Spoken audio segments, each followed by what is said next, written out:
I'm Gozi Obona, Senior Director of User Acquisition for Fairy Godboss, the largest career community for women. And I am excited to welcome you to the Growth Panel. We have a great group of folks, growth practitioners, if you will. So we can jump right in and start off with introductions. Tell us who you are, what you do, where you work, and what's the last ad that you clicked on? Hi guys, I'm Matt Sadovsky. I'm the head of growth marketing for Tidal. Tidal is a artist-owned international music streaming service, similar to that of Spotify, but our main differentiator is high-fidelity music and a lot of artist-driven content, so live streams, exclusive albums, podcasts, fun stuff like that. The last ad I clicked on, I don't remember, but the last ad I remember clicking on a few years ago was a game called Genesis. It's a mobile game.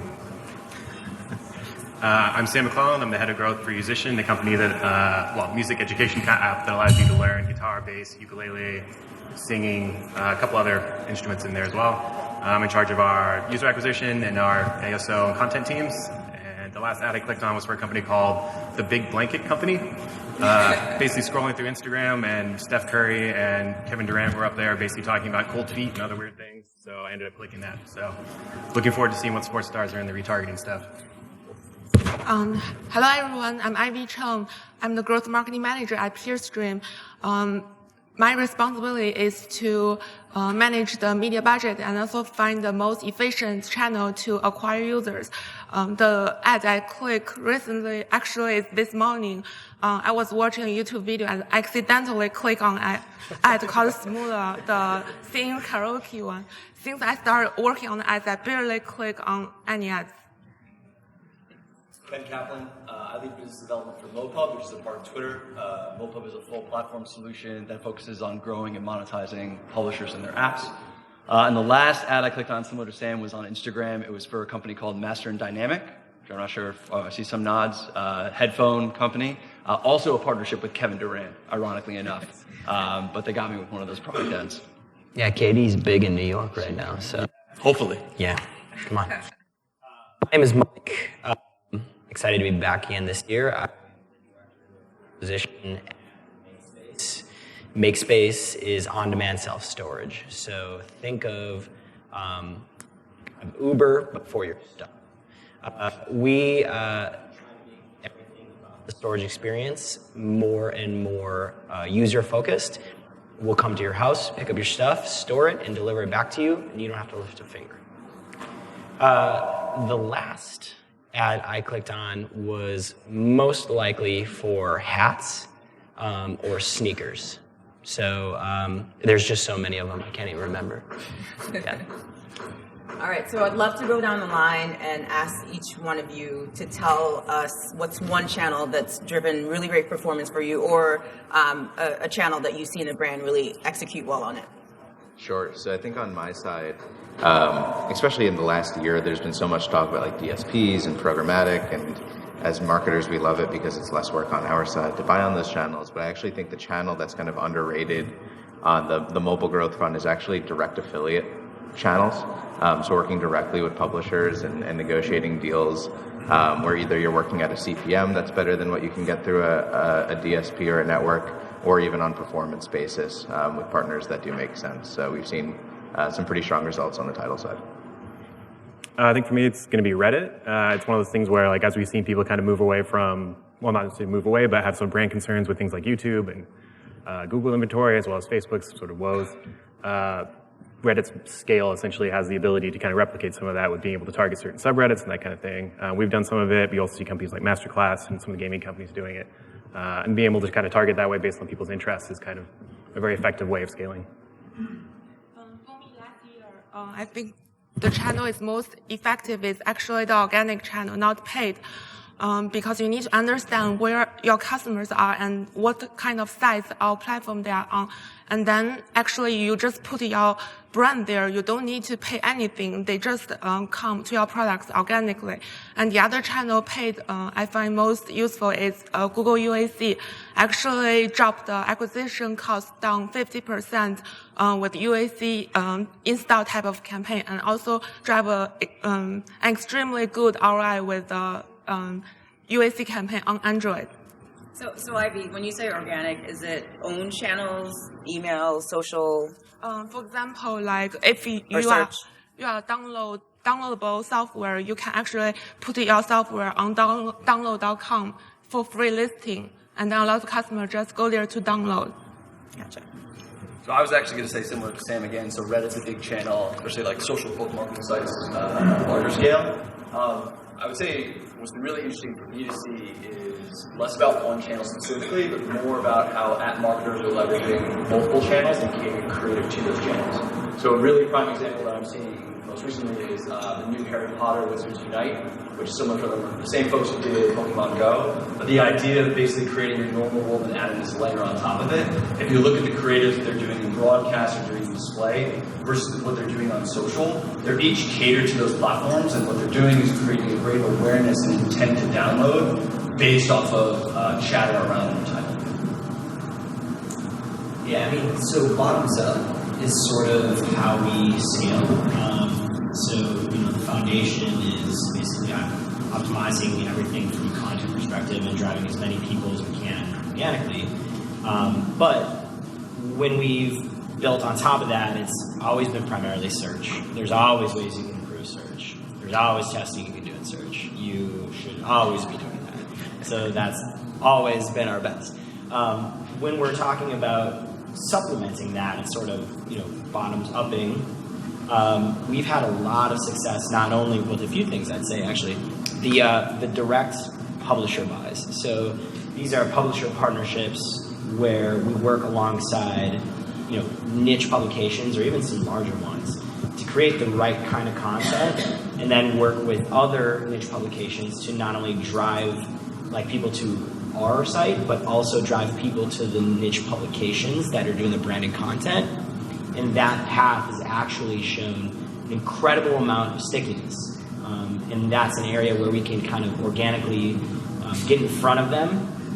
I say organically, but it's paid.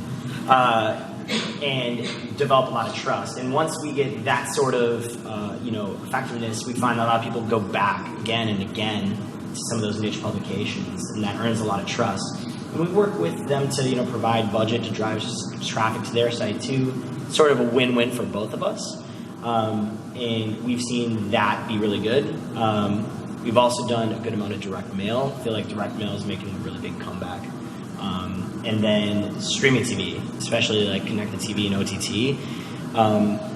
I don't know any of a top 20 or a top 100, and then we're talking CPG brands, but I don't know anybody who doesn't have connected TV as part of their plan. It's really expensive, and the scale is huge.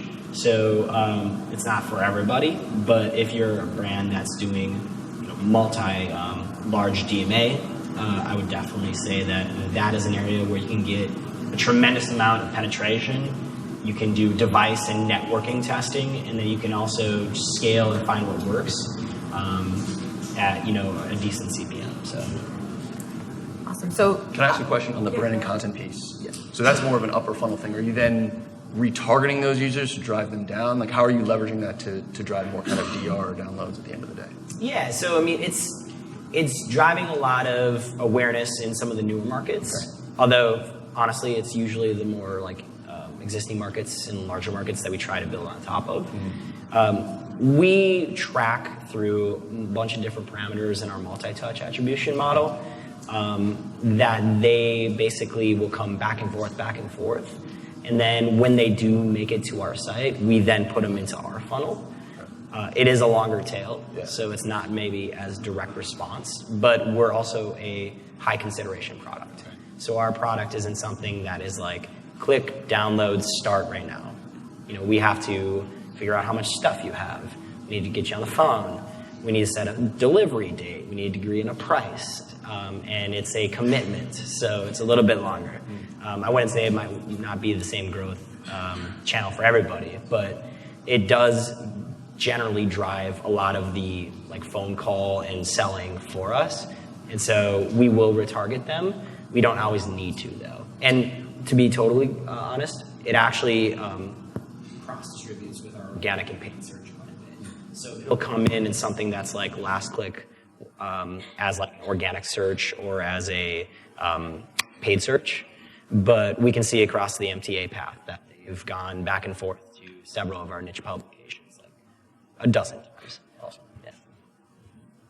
Great. So for those who run media in international markets like Untitled or Musician, what are some of the emergent or top platforms that you're seeing good scale with? It's a tough question because I think each market that we buy in is going to be incredibly different.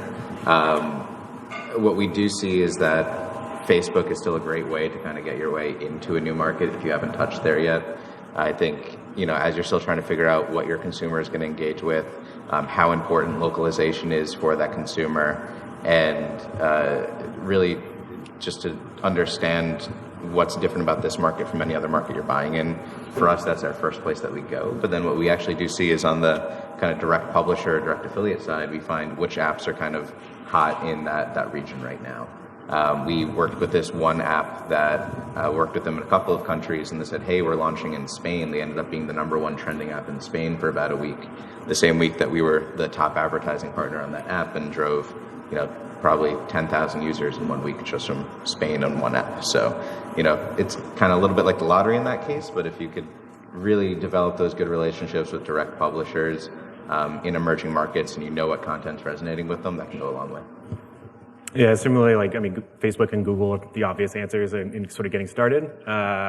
One of the sort of up and coming, as scale is the name of the game, is Tidal, or not Tidal, it's TikTok. So TikTok, has over 1 billion downloads. Their scale is massive, and they seem to actually be really dedicated to making those performance tools available to performance marketers, or at least working on them. Which is something that you see something like Twitter, or Reddit has taken a while to get to, 10 years. Whereas now TikTok is working quickly to kind of bring those to the market because they know it's a huge revenue opportunity, and just being able to get your product in front of that many eyes that quickly is pretty ridiculous. So probably go with that one. Our platform is similar to TikTok, so we need to think about where TikTok hasn't dominated the market and where we have the potential to, to spend minimum media budget to acquire customers. And also the localization is very important. We need to talk in the language in the way that the local residents understand. And also I know Google Search launched a new beta tool that you can actually launch put in the keywords you want to target. They translate it in a way that the local residents understand. And also you need to optimize the whole App Store experience in the local language, and then make sure your app has the experience that's best for the local people. That's good. Yeah, I was just going to say that we sometimes find that international markets are actually better at driving more direct responsive performance. The thing to always keep in mind is making sure that or those users are real users, right? And being conscious of fraud and making sure that the new visitors to your app are real people. So I have a question for everyone else running an international. One thing that I always struggle with and go back and forth on is, should you be running ads in local languages if your app isn't supported in that language? Have you guys seen anything interesting on that? So our app is not actually localized, but obviously the video is kind of designed to be, you don't necessarily need the audio in order to understand what's going on. Yeah, we don't run any ads that's not, because I don't want someone to come to the App Store and then just immediately be confused the moment they download that app. We usually don't launch the app if there's not translated, but we will test if English, the app work in that foreign countries.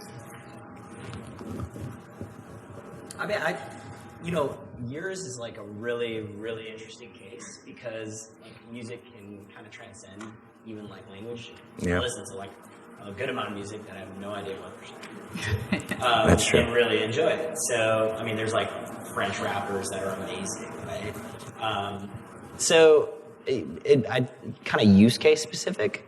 But for something like music, I would say if you have access to high fidelity, high quality music, and there are other people who want music that is not in their native language but will still listen to it. So artists like Jay-Z and Kanye and Beyonce probably transcend that. Yeah, we do see that the big English-speaking artists can kind of transcend really any language barrier that we have. For us, though, it's can we take a Polish artist that's really big in Poland and somehow get that to translate into another market. I think it's difficult to get sometimes other languages that maybe aren't our primary support languages to transfer over. So yeah, it's kind of figuring out, is English just really that universal language that when you're exploring international, do you want to just focus on English first, or do you want to dive full into localization out the gate? And I think that's, it's a time commitment to do full localization of ads in your app, and it's always a difficult balance. I don't want to talk bad about your CEO, but I would say talk to your CEO. I think he's probably too busy, though, right? Jay's probably... He's a busy man. First name basis. Yeah. Okay, so Mike, I'll have you kind of lead this question off. What are some of the growth trends that you're seeing for 2019 or even using? Yeah, so I think when there's always like overcorrections or overreactions and corrections. And so we've seen a lot of like overreaction and a lot of money flooding into social, especially. And you see now, I think we were talking with a few people who worked at like Colgate, right? And they're now not worried about Nielsen TV ratings. They're worried about social sentiment and just eyeballs on toothpaste. And so their one-day budget is larger than our one-month budget. So they'll sit there and drive up, if we get super targeted, they'll drive up our CPMs and it'll become very, very, very expensive. And something that has sort of fallen out of favor, like direct mail, has become cheaper and cheaper. And actually, we use a lot of the CPMs we get from like social or from like TV and like all these things that are very rich and stone. And we use them to negotiate our out of home and our direct mail CPMs and our cost per pieces and everything like that. So the trends are kind of more about, at least from like the savvy ones, are like at a big stage, the non-savvy CPGs are like pushing to social and fighting for the same people that you're really, really targetedly fighting for and driving up the cost. So shifting away from that as like a smaller marketer and using whatever you do see from your CPMs to negotiate an even lower one that has as much reach or eyeballs on it through like a direct publisher partnership, through something like out of home. And then I said earlier, but connected TV is like huge. And it's totally the wild, wild west. And I don't think it will be for very long. Just look at Roku's stock price or Amazon's press releases. Everybody's trying to get into it. So, while the getting's good, we're going to get out there and get in front of people and try to manage that as best as possible. I'd carry that on and just say the diversification of, I guess you could say, platforms or opportunities to purchase media. So I think there's been a substantial consolidation in one or two platforms. And I think in order to, which is, and you had mentioned this kind of increase in cost for acquisition. So being able to diversify, not only to get access to more of the holistic supply out there, but also to lower those rates for you and be able to drive LTVs at a profitable way for your business. And I think what's interesting is I think it's kind of funny for me, the term traditional marketing for UA is like digital, and experimental for us is TV. And I think for a lot of brands, it's the other way. But I think, a lot of companies think, I'm going to look TV last. That's going to be the last channel I dive into, or out of home is last, or, CTV is last, and really focus on Facebook and Google. But you run a risk of, at the end of the day, Facebook has Audience Network, Google has the Display Network, every DSP. It's all pretty much the same ad spaces at the end of the day, with the exception of the few true social owned and operated channels that you can buy. We saw it with publishers too. It's not even just advertisers, right? The publishers who rely too much on single channel traffic, they go by the wayside. They're not saying, and I think it was George who was before us too, was saying like, hey, like narrow in on your time. And I think that's totally right. But I think you also need to be diversified enough so that you don't get pigeonholed and you don't become sort of, succumbing to whatever the algorithm goes, Or if like Crest has, I use the toothpaste, but it's so true. Like if Crest decides one month that they have extra and they care about sentiment, with Sweep or Sweet Spawn, then that really affects us in like Pennsylvania. It just does.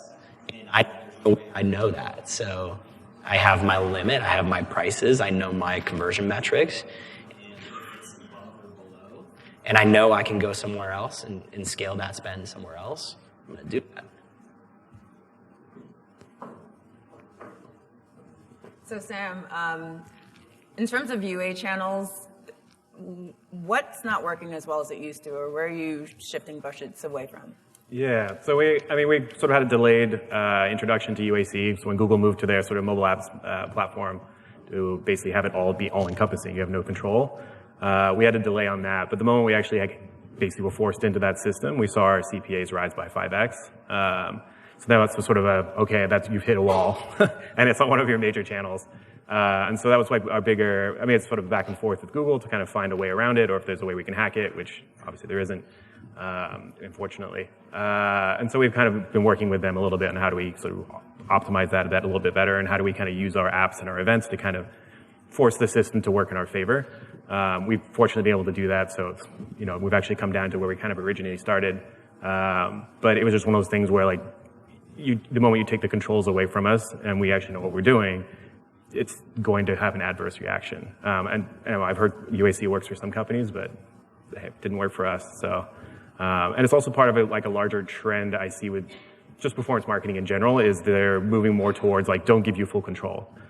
Moving away towards hey, just trust us and give us the budget, and hey, we'll get you some installs. You might not like the price, but and Facebook's testing a platform like that. We kind of see all these people beginning to move in that direction. So it's a little worrying for our careers, essentially. What I think is interesting is just a couple of years ago, any network that optimized for CPI was the hot thing. It's I can get the cost per install I wanted, but I think I'm trying to move away from those channels nowadays, because at the end of the day, if you're really a digital first product, installs are cheap. It's really what do they do after they install, and the channels that have moved to CPA optimization, even those, okay, our goal is to get trial starts on Tidal, but what's the value of that trial start? And it's really, I think, starting to work more with those DSPs, the social channels, like Facebook now has return on ad spend optimization. Really thinking about, when we're looking at deeper into the funnel, what are those channels that can really focus on driving predictive or actual return on ad spend versus the more traditional, I'd say, waterfall networks that worked on a CPI model. Yeah. Okay, I need LTV to be this amount, that's what I know, and then I need my CPI that I know is guaranteed to be lower than that. And I think what you're seeing is an evolution to say, well, I understand the CPI I could get is guaranteed here, and that's going to be lower, but I could try this kind of what I would call a optimized CPM that maybe will not be a guaranteed of installs, but when I actually look at the data, could be more efficient. And I think that, combined with the diversification of platforms, so not just going to one or two, I think folks are actually seeing a lower, eCPI or eROAS than you would see if you were just bid on the guaranteed amount. Although most folks will lean towards the guaranteed amount because that's safe. I know what that's going to be. But what we're seeing is the savvy ones are really going beyond that. I think it's a balance of the user quality and the user quantity, because you need to make sure that your CPR, the cost per user, within your range, and also make sure that the company, the marketing team hits the ROI goal. So some of the campaign, they won't drive good ROI, but it's a mix of both the new user campaign and retargeting. I think, for us, part of the reason we really were getting, basically we had white papers written on the way we were using YouTube. We're sort of a music education company, so having to hit people when their intent is high is essentially what marketing is in general. And so we're at the point where people were going to YouTube looking for hey, teach me about guitar, teach me about piano, or here's how to play this song.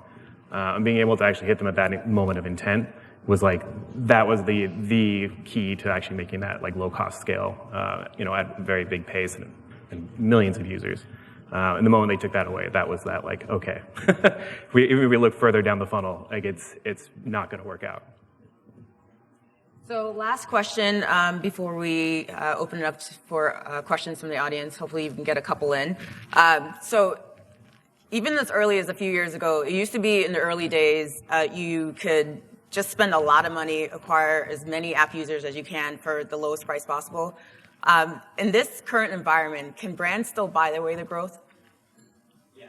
Yes, but it's more expensive. Yeah. It's more expensive than it's ever been, especially when we talk about this idea of consolidating spend. It's a real-time bidding auction, right? So the more bids that you have, like you're having now, the prices just skyrocket. Yeah, your strategy changes with how big your pocketbook is, just like an NBA team, right? So if you're small market, you got to build, like from the ground up a little bit more. If you're big market, and you want Kevin Durant, you can just, say like, come here to New York, but, you definitely can, right? It's just, it is more expensive. Not everything is the Wild West. There are more mature, social channels are becoming broadcast television, basically. And there's an adaptation that needs to come with that. But if you have a proper team in place, and if you have proper vision in place, you can. Like, even with just the institutional knowledge you have. If you have, like, several different, like, high-level ideas, you can test those out across multiple different audiences. With enough money, enough time, you can figure out which ideas work in which audiences. And then you can hone in on those. And so you can build, like, a top-down strategy based on what works at the top. If you know what works based on, like, your search keywords or just institutional knowledge, you can build from the bottom up. Like, hey, we know that this is the thing. We need to have a garage here, or it needs to have green there. And then everything from that, like, next tier up, that branded, performance traffic needs to be here, right? And it all has to tie back to this one key idea. So either, like, going from the seed with the key idea all the way up, or you're testing a lot of key ideas to find what the answer is at the bottom. But if you have enough money, yeah, you can definitely grow. I think the one caution, though, that I'm seeing now, especially with the changes Google made on their search algorithm in the last year, really, is retention rate. I think matters more now than your install volume. Of course, install volume is still super important for App Store ranking, but I constantly see apps that have really high install volume, but it's because they're buying, as much traffic as they can, and their day 1 retention rate, day 7 retention rate are super low.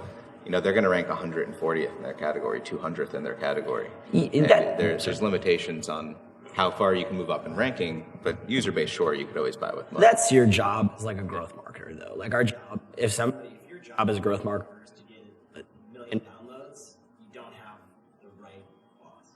Like, or your job to your boss then is to say, hey, listen, like, I can get you 1 million downloads, right? But do you want them to convert? Do you want to make this much revenue? What are we trying to do here from that? And then, if that's the case, sure. But I mean, there are so many apps that have over 1 million downloads and everything like that. And it's just like, I believe that they probably do, but, like, how much money are they making? How sustainable is it? Like, are they coming back to your product? Soothe had... MAUs. Yeah, right. Like, yeah, DAUs. Like, what's that daily activity? Yeah. What's the session duration? How many sessions is the user having? Just having a lot of downloads isn't enough anymore. It's like, Headspace even said, like, hey, if we get you to 4 times, like, you're twice as likely to be a subscriber. It's like, great, I can get you 1 million downloads, or I can get you 250,000 downloads, but a higher percentage of them are going to go 4 times, and you're going to have more customers. But that's, like, your job. That's our job, right? Here to the CMO, or here to the CGO, or here to the CEO. Which one do you want? Like, here are your options. I'll go do them, or I'll optimize towards them, right? But tell us what you want. Yeah, I mean, I'm sort of agree with everyone up here in that, like, yes, you can do this. It's going to be expensive. And we actually have a couple of examples. Like, I'm not sure if we asked the room how many people saw a Harry Potter ad in the last week. Pretty much everyone here is going to raise their hands. Like, they've owned that sort of the channels over the past couple, like, I'd say a week, since launch, basically. You also have an example, and I love using this one, in Firefest. The execution was the issue, right? It wasn't marketing. Everyone had heard about this thing. There was so much buzz around it. They essentially owned all of this, I think, sort of chatter on Instagram and Twitter for days, if not weeks. They just didn't follow through. That's the failure there. So you can't actually do it. It's just, going to be very expensive. I don't think any amount of money would have saved. Well, I don't know about that. If you give them $100 million, I'm sure. Marketing budget. Oh, in that case, yeah. So I think that's it for us. We're over. Thank you again to the panelists for a fantastic discussion, and appreciate your time.